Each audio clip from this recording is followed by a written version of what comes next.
Hey guys, this is Brock from Command Family Medicine, and today we're actually going to be talking about serotonin, dopamine, and adrenaline.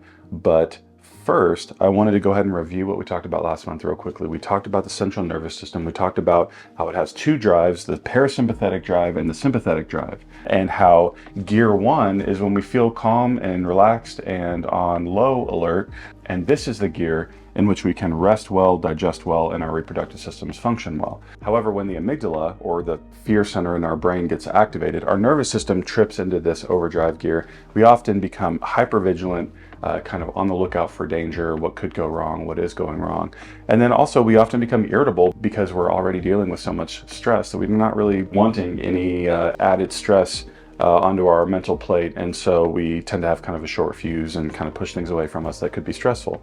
And then we also talked briefly about the victim versus hero mindset. Are we viewing these challenges and obstacles as opportunities to grow and to learn and to mature and push through hard things and be all the better for it, which is the hero mindset, where the obstacles are actually the path to success and to a good life? Or do we hold on to the victim narrative in our mind, where we view everything as happening to us, it's going to tear us down, and we're not strong enough to face it, and woe is me, and then we kind of just deteriorate in our victimhood, and we're not nearly as successful or fulfilled, by the way. All right, so now we're on to serotonin, dopamine, and adrenaline. Now, serotonin is basically a hormone that is heavily involved in our sense of well-being. If we have higher serotonin, we tend to feel more cool, calm, and collected, like life is going fine, we're happy, we're content, we have good well-being. With dopamine, it's largely responsible for our motivation, which is the anticipation of good things happening, or the hopeful anticipation of good things happening. And then for adrenaline, adrenaline really plays a big role in how excited we are, right? Sometimes it's a positive excitement where we're enthusiastic and we're looking forward to something, or it could be a negative excitement where we're really stressed out or anticipating something going terribly wrong. And so one thing I want to point out is that with adrenaline, it's going to go up and down throughout the day. And the average adrenaline in your system is going to change over, different seasons of life. And so if your adrenaline starts to go high, but your serotonin and your dopamine levels are low, then what that feels like physiologically is pure unmitigated stress. So that's when you're just sitting down, you feel tightness in your chest, you're worried, you don't have a sense of well-being, and you don't feel motivated or looking forward to anything really. You just feel kind of stuck in that stress, which begs the question, what causes serotonin and dopamine levels to be crushed? And for serotonin specifically, chaos is one of the biggest things here, right? The more chaotic our environment is, the more chaotic our lives are, the worse our sense of well-being is. Think of chaos in terms of financial disorder. It could be relationship chaos. You had an argument with your spouse, or you had a fight with your boss. And it can even be just your environment. If your environment is chaotic, if it's disorderly, if you have a messy home, right? So serotonin levels tend to go up as we deal with chaos in our lives, and it tends to be crushed as we add more chaos to our lives, right? And so this is an invitation to take a little inventory on your life, financially, relationship-wise, all that kind of stuff, and go, hey, are there areas where I can reduce the chaos, and what does that look like, right? To increase my overall sense of well-being. Now with dopamine, because it's a motivation hormone, right? Because it plays a big part in us feeling like we're anticipating something good happening in the future, what will crush that motivation is a lack of mission, a lack of understanding your strengths and your impact in the world, and basically just not having things to look forward to. It could be revving up your motivation by exercising. Exercising increases your dopamine. Basically what we want to do is we want to understand the good that we're up to, and then we want to celebrate that, and we want to have things in life that we're looking forward to. Pouring into your relationships can be a huge source of dopamine, right? When you have really wonderful, close relationships with your friends, with your spouse, that sort of thing, really tends to boost your motivation, right? However, we have to be careful because there are also a lot of pitfalls with dopamine. There are a lot of negative sources of dopamine, which we're going to talk about next. And so all of this to say that it's really helpful, again, to take inventory of the areas in your life where we can decrease chaos, where we actually do have some control.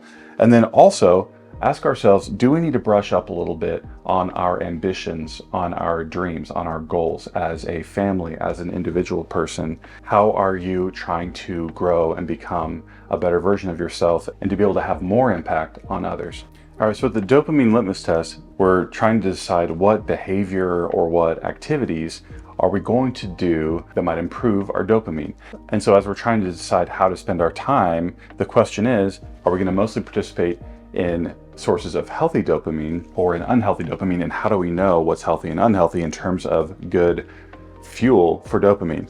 Now, let's start with the negative. Bad sources of dopamine, if you will, unhealthy sources, are usually activities or behaviors where we are a worse version of ourselves. We are not aligned well with our values or our goals, ambitions when we participate in those behaviors or activities. Also, these things tend to be passive in nature, not very productive or impactful in a positive way to other people. And so you might think of things like binge eating, binge drinking, pornography, drugs, eating tons of fast food all the time, or things that are ultra processed, ultra sweet all the time in order to try to get a little boost of dopamine from that, right? Another example would be really excessive amounts of entertainment, not just watching a movie or a show or playing video games here or there, but spending hours, especially like hours every evening or something like that. You can see how lots and lots of entertainment takes a good thing, entertainment, and it turns it into where we're actually being kind of a worse version of ourselves, and we're being pretty passive and not very productive with our time. Now, with positive sources of dopamine, these are things where we're a better version of ourselves, that we are aligned with our values, we are aligned with our ambitions. It's a net win for us. And it's usually a productive thing. It builds us up or it builds other people up.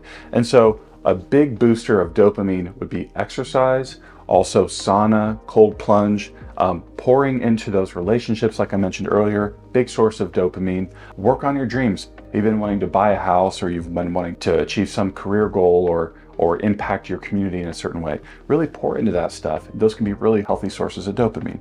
And so the dopamine litmus test is just, how do we know what are good sources of dopamine and what are not?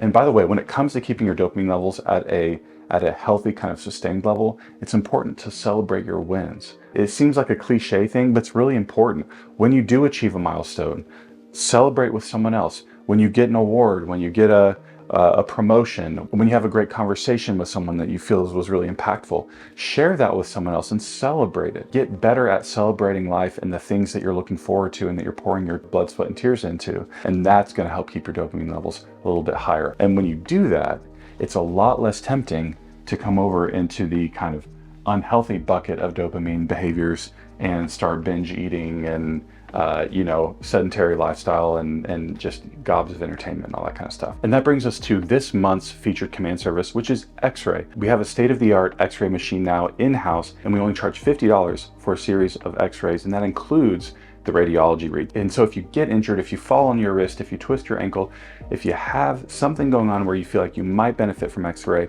make sure that you touch base with your command provider so that we can get you in and see what's going on. Guys, if you appreciate the content, please leave a comment. If you have any requests for videos, anything that you want me to cover, anything in the realm of health and wellness, drop a comment and let me know. Thanks for joining us, and we'll see you guys in next month's video.